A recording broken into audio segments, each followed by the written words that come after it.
Hello everyone, it's the weekend. Welcome again to Massey United Insurance's Line and Length. It's the cricket program where we look at the sport not only in the region, but internationally as well. I'm Barry Wilkinson. Hello to all of our friends on Digicel Sportsmax or wherever else you are watching this program. Well, we got a good one for you today. We've been talking so much about this Phil Simmons affair, whatever you want to call it, controversy. But Ian Bishop, the former West Indies fast bowler and Trinidad and Tobago player who is going to Sri Lanka, he's a prolific commentator. He's chiming in for the very first time, and you'll be surprised to hear some of the things he has to reveal.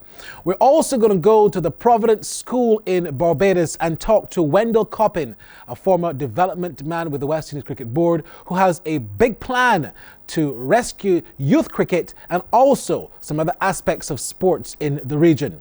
We also take a look back at the life of a former cricketer and administrator, Stephen Camacho, who died.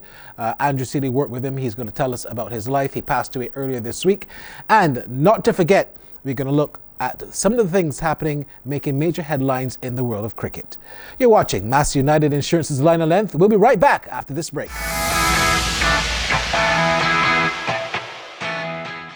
Across the Caribbean, more people are placing their trust in Massey United Insurance for the protection of the things that are important to them, their homes, businesses, and their prized possessions. That's because Massey United Insurance offers excellent general insurance coverage to help you manage whatever life sends your way. Our cadre of well-reputed agencies and trained insurance professionals are always ready to provide you with sound advice and prompt service. Choose the security and sound strength that is Massey United Insurance. So welcome back to Massey United Insurance's Line and Length. Let's go live now to Trinidad and Tobago and talk to Ian Bishop, the former West Indies and Trinidad and Tobago fast bowler and batsman, if you want to call him that. And of course, now prolific commentator. Ian, it's so good to have you on the show because your opinion on this matter has not been widely heard as yet. First of all, what did you make of the interview with Phil Simmons and the things he said? Did you have a problem basically with his content? I saw a bit of it, and I have been listening quite intently to much of the opinions that have been passed. And, you know, all I have to say is that, you know, nobody really knows the full facts. People that have spoken don't understand the full facts. No one is privy to that contract apart from Phil himself and the people at the West Indies Board. So I think it's quite unwise to pontificate and to pass judgment before we have heard all the facts. Well, Andrew Seeley is here with me, and good to join in Andrew as he chimes in on this one. But basically, from what you're saying and not knowing the facts, he was mainly saying that Bravo and Pollard, who were not included, should be on the team. That's opinion. Do you have an issue with that? Do you also feel that they should very well be in the side and everything should be quashed to have them in? Well, I from my understanding of the situation, and people talk about the stats of these guys, we have to speak about everything with regards to Pollard and Bravo relative to the generation in which they're playing and the team in which they're playing. West Indies doesn't have a very, very strong team. They're not number 1 or 2 or 3 in the world. So I think that those guys, as all-round players, they're fielding what they bring in terms of the bat and the ball. I think they're good enough to be in the team. What I think needs to happen is there needs to be some clarity on the situation as to, you know, if there is a situation other than, you know, just the stats. I think we need clarity on that. That is the thing that I'd say about that situation. The board needs to clarify the situation surrounding it. In terms of eligibility, Ian, I think that is the crucial question because we are still not sure if Bravo and Pollard were eligible to be picked or not. Initially, Chairman of Selectors Clive Lloyd had suggested that Bravo and Pollard were not picked for the World Cup based on form, but we're now hearing a slight reversal on that one. We're not sure if they're eligible or not. Your thoughts? There seems to be too much confusion surrounding this particular issue. Yeah, well, I go back to what I just said. There needs to be clarity. There needs to be transparency as to what exactly their position is. And I think all of that, fortunately or unfortunately, will come to light in this unfortunate situation. So in time, we'll find out. Ian, how much of an effect will this have on the team currently in Sri Lanka? I know you're heading there shortly. How much effect do you think it will have on the team? They've been practicing with this head coach for the last 10 days at a special camp. He's been the man in charge for the last 4 or 5 months. And now all of a sudden, going to a tour, not even before tour, going on the tour, they have to deal with someone else who was a selector. How much of an impact will that have? It'll have a bit of an impact simply because it's a young team. It's not a mature team as such. There's a new captain, there's a new vice captain. A lot of the players are very young and new, apart from the Samuels, the Taylors, the Ramdin, maybe 4, 5, 6 guys. So there are a lot of young players in the team. So that'll destabilize them a bit. But being a cricketer, one of the wonderful things about this sport is that you can compartmentalize, and when you go out to do your stuff, you're focused on your batting, you're focused on your bowling. So I would advise them, the situation is an unfortunate one, but don't let it take away or detract from your game. Minimize that and just go out and play the ball you see and bowl to the batsman that's in front of you. So, as we saw in the Ashes with England and Australia, nobody gave England really much of a chance. And they managed to win the Ashes, so cricket is a funny game.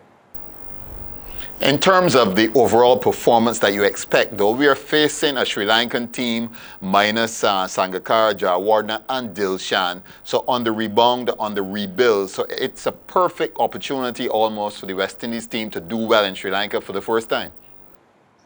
Yes, it's a difficult place to go and to win test matches, test series, if we focus on test match cricket for now. But yes, Sri Lanka are in transition. The West Indies have been in transition for quite some time. So with all the challenges that they face with this unfortunate situation, it must be remembered that Sri Lanka they won't be a walkover, but they are a team with a lot of new faces and some of their senior players, Sangakkara and so forth, as you mentioned, departing. So I think if we can bowl well, if the West Indies can, with that new bowl effectively. Roach had a wonderful tour there last time. If Taylor can continue his good form, I think that will be where the balance tilts, because I think our batting still lacks that experience and that skill factor.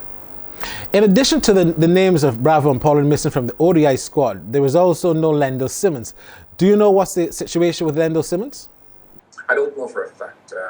I know that Lendl was talking about an issue with his finger during the CPL. But again, I'm speculating that is, I would have to think that's the reason. I'm not sure that it will be for.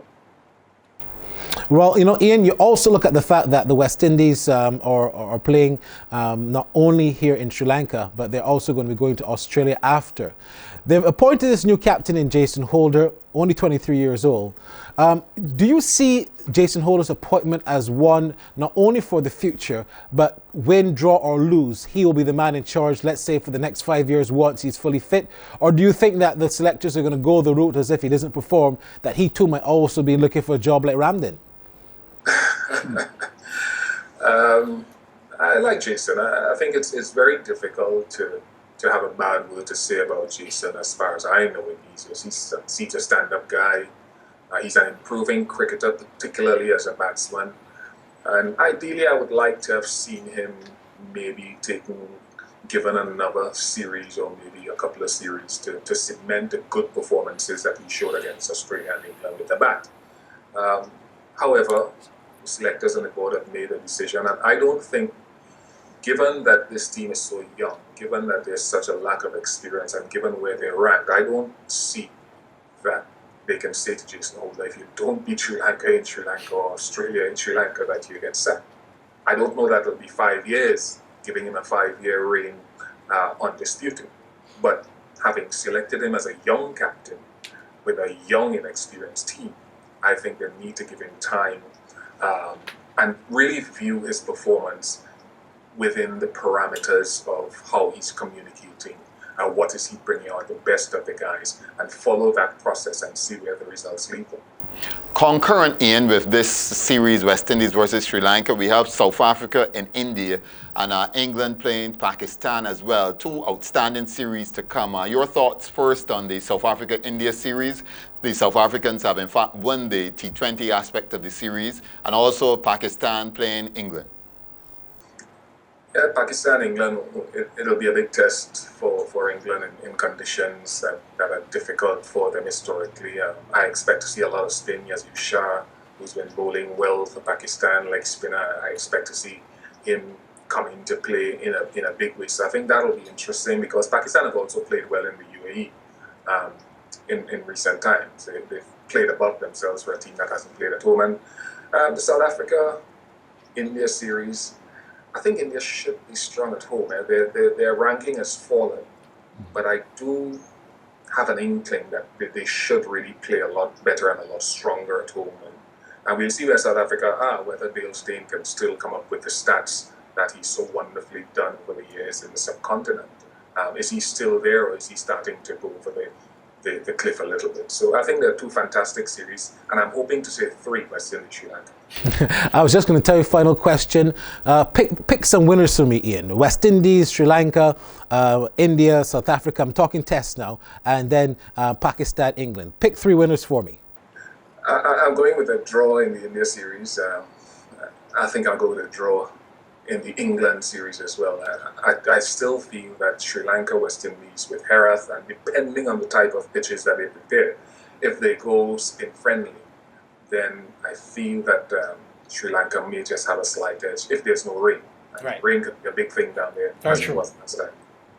Well, Ian Bishop, thanks so much for chiming in and joining us. And we look forward to seeing you in Sri Lanka doing the cricket coverage. Thanks for having me. All right, when we come back, much more to talk about and also to watch right here on Massey United Insurance's Line and Length.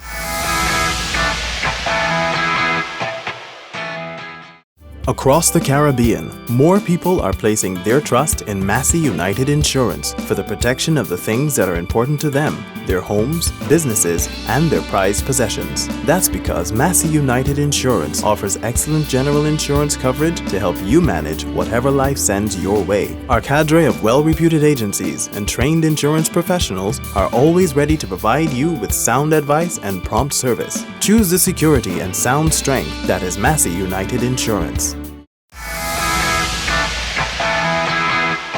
And welcome back to Massey United Insurance's Line and Length. And joining us is Wendell Coppin, former ICC Development Officer. Wendell, you're involved in a whole series of things, but I know there's a special project in the United States that you want to tell us a bit about now. Yes, Andrew. Good evening to listeners and viewers wherever they are. And I was out in the US over the summer between July and August, and the 2 projects in particular that I'm assisting with. One is the Better Health Foundation, a foundation that is founded by a Barbadian, and that is looking at how sports can help the community and further develop and look at the benefits that health has to offer young people, especially in the Florida area. And the second one is in Albany, Georgia, and that one is out of the Greater Hope Ministries. Again, a Caribbean person involved with Vincentian and Barbadian background.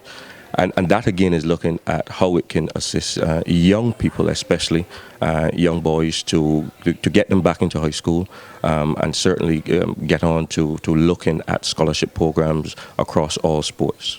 Wendell, you've always been involved in the whole process of development, most recently, I guess one would say, as a ICC Development Officer for the Americas. How do you view these 2 projects in relation to that role that you held before? Very similar, in that the experiences that I have gained and the diversity of the job at ICC when you working between Chile, Argentina, the US and Canada. So you're seeing different people, ultimately having different stages of development. The 2 projects in particular are as close to that as possible as one could get, because they're looking at young people. They're looking at how better that we can keep them off the streets, or to get them back into school, get them into high school. As you know, most US sports is based on the colleges. It's based around academia. And it is looking at how can these young men and women be better served through sports. The challenge of dealing with boys, in particular, as you mentioned, and the challenge that boys face, I know you would have faced it in your developmental role. The challenge of the boys is vastly different from those of girls. Oh, most certainly. As the world evolves and development of women across all sectors, boys are challenged now more so than before. And as a result, there's lots of peer pressure on boys. There's lots of competition because boys don't want to be beaten by girls, and those types of things in the classroom. But at the same time, boys then tend to shy away from certain things.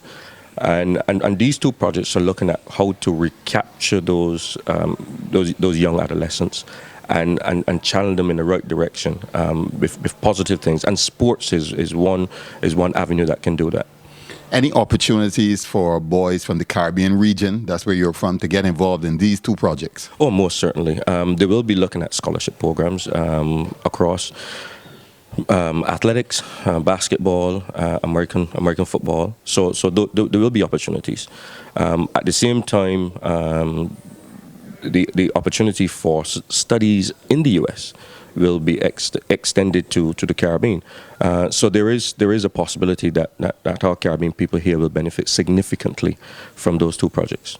If we come back to the region as a whole now, Wendell, we've just heard that the Sagicor High Performance Center, which was based here in Barbados at UWI Hill, will be no more, and that there will now be high performance centers across the region.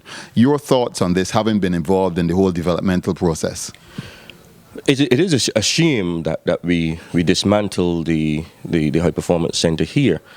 What should have been done is that there should have been satellites. It shouldn't be that this one is closed as a result of having them in other centers. The other centers should be in place. They should be in place, and the high performance center here then becomes the finishing school. So you have satellites across the region, where in Jamaica, Trinidad, St. Lucia, wherever else that they decide to have these satellites. That these satellites are in place, and at the end of it, you come to the high performance center here in Barbados or wherever it may be. But you shouldn't dismantle the high performance center for the sake of having other satellites. The programs have to be systematically driven. And if you dismantle the high performance center here, what are you going to, and what are the other centers going to do? And then when you leave those centers, what is the next step? And that's the thing that we have with West Indies cricket constantly, is that there is never the next step. It is almost as every day we just, what happens today, we'll deal with. Wendell, are you satisfied that having moved from one main Sagicor High Performance Center to several satellites, that the consistency of the training and the experience which each individual territory will provide will be the same? I think that must be of some major concern. Yeah, I mean, you only have to look at the performances of the Leeward Islands, Guyana in recent years, and then you will see their performance on the field, and whether or not that they have the expertise within the respective islands to facilitate the type of programs that the High Performance Center will be looking to produce. Now, the thing with the centers is I have no problem with having satellite centers across the region.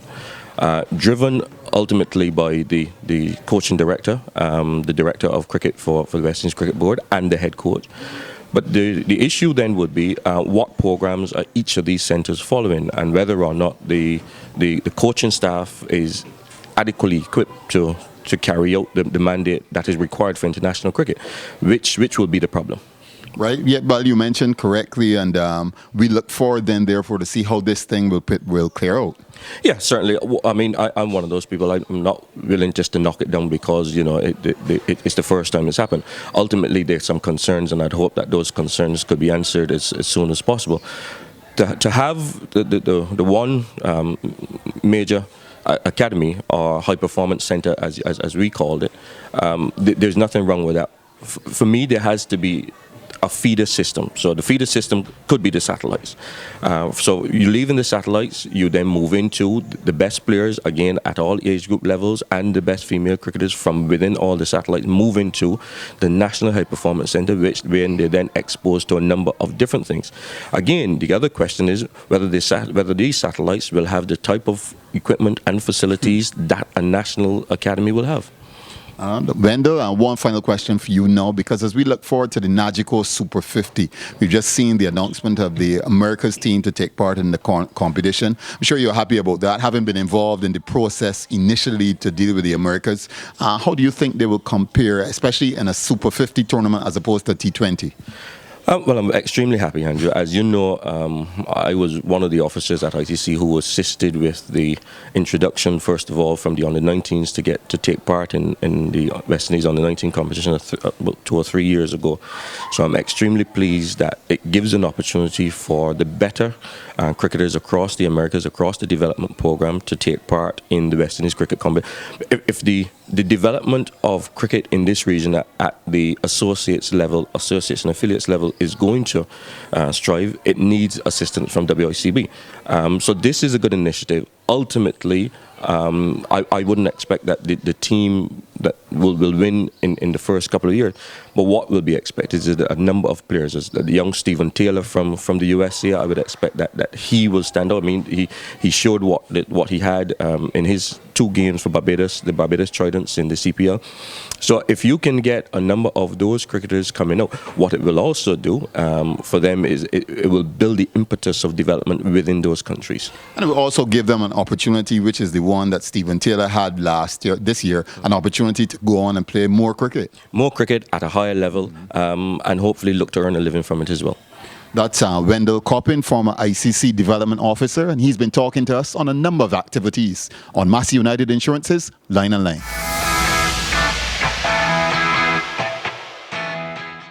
Across the Caribbean, more people are placing their trust in Massey United Insurance for the protection of the things that are important to them, their homes, businesses, and their prized possessions. That's because Massey United Insurance offers excellent general insurance coverage to help you manage whatever life sends your way. Our cadre of well-reputed agencies and trained insurance professionals are always ready to provide you with sound advice and prompt service. Choose the security and sound strength that is Massey United Insurance. So we're back on the program. We look at what's happened. The week in review in cricket has been a quite crazy time in India. In fact, in Cuttack, only earlier this week, it was a situation where, Andrew, the match had to be stopped between India and South Africa because of bottle throwing. We haven't seen bottle throwing for quite a while in cricket. It happened here in 1999. Happened in India quite a few times, but generally the crowds have been much more controlled in the last couple of years with the ICC's security breaches and so on. Were you surprised to see what happened? I certainly was very surprised by it, because I had watched the initial part of the game, and then when I turned back on, there was no cricket on, and I couldn't quite understand what was happening. I mean, because there had been no signs of rain, and then I heard there had been a bottle throwing incident, which was a surprise, because as you mentioned, the ICC have taken particular care to ensure no items that can be thrown onto the ground can be brought onto the ground.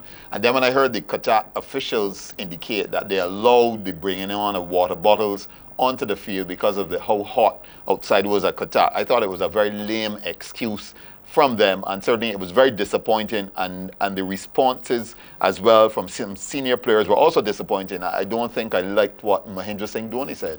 Indeed. Well, look, let's listen to what Mahendra Singh Dhoni said about that bottle throwing incident. He's the captain of the Indian side. Comes to the safety, I don't think there was a very serious threat, but a few of the powerful people from the crowd, they were good enough to throw the bottles inside the rope, so the umpires thought, it's better off if the players go off for a while. And the reaction of the crowd, we didn't play well, and so at times you get reactions like these. It's only the first bottle. After that, they start throwing it for fun, so we shouldn't take too much into it. I still remember we played in Vizag once, and we won the game very easily, and that time also a lot of bottles were thrown. So it starts with the first bottle, and after that, it's more fun for the spectators. So they start doing it and they start following it. All right, so we look forward to see how that series ends. And of course, after the T20 series, there is going to be the ODI series. And then everyone, for the first time in a long while, looking forward to a test series. Usually, test series these days, Andrew, are usually only interesting from a perspective of England versus Australia. But this South Africa-India series could be the first time in a while that South Africa could win a series away from home in terms of in India. Well, we've often touted South Africa as a favourites to win a series or a tournament, and they've always tended to disappoint. I think this time around now, India under the new captain in Virat Kohli for test matches, and South Africa under I believe it's Hashim Amla as captain. It will certainly be very interesting, and I think the whole question is the quality of the South African bowling in India. How will it happen? How will Steyn and Morkel operate in Indian conditions? Well, we look forward to that series as it continues. We had to say a very tearful goodbye to a dear friend in the cricketing fraternity earlier last week. It was Steve Camacho, former administrator with the West Indies Cricket Board, passed away, and much respects to his family. Andrew Steele, you worked a lot with Steve Camacho. How do you remember Steve? As a gentleman, Barry, I have to say, when I joined the board in 1990, it was in fact under the regime, if you want to call it, of Sir Clyde Walcott and Steve Camacho. And in fact, they were the first ones who took me on my first trip to London, to the ICC meetings, etc., etc. He was a gentleman. He listened to you, even though he may have had his particular opinion. He listened to you because I was coming into a totally new environment for me, having been on the journalistic side and trying to understand the whole administration of cricket. He moved from being the executive secretary of the board, the first ever executive secretary. He was, in fact, the only employee. Then he became the chief executive when I became the executive secretary. And he lived for West Indies cricket. I mean, as you're aware, he played only 11 test matches. Wasn't an outstanding opening batsman, but played 11 test matches. He was remembered more for his administration than his playing days. On the field. Yeah. But he moved rather seamlessly from playing days. He became a selector, a West Indies manager, then an administrator of West Indies cricket for over 20 years. So I think he lived and breathed West Indies cricket. And I think that's how he would like to be remembered. All right, so may he rest in peace. And on behalf of the Massey United Insurance Line and Length family, we certainly extend condolences to his family. All right, now we have the Test series starting next week. West Indies versus Sri Lanka. We heard earlier from Ian Bishop. Andrew, final thoughts, West Indies v Sri Lanka. Lots of rain in Galle, though. I'm not sure that test series is going to get on the way as it should, but to your final thoughts on how you think that series will go. Last time we were there, Barry, 3 test matches. None of the 3 test matches finished in a result because of the weather, and it seems as if the weather, they say this is the time when it rains in Sri Lanka, so it's kind of ironic that we are there when it's going to rain in Sri Lanka. October is the rainiest month in Sri Lanka. I'm hoping there's play. I'm hoping that Jason Holder gets an opportunity to mold the West Indies team because we need to prepare for Australia immediately thereafter. I think it's going to be very, very close. Sri Lanka at home would probably obviously have the edge.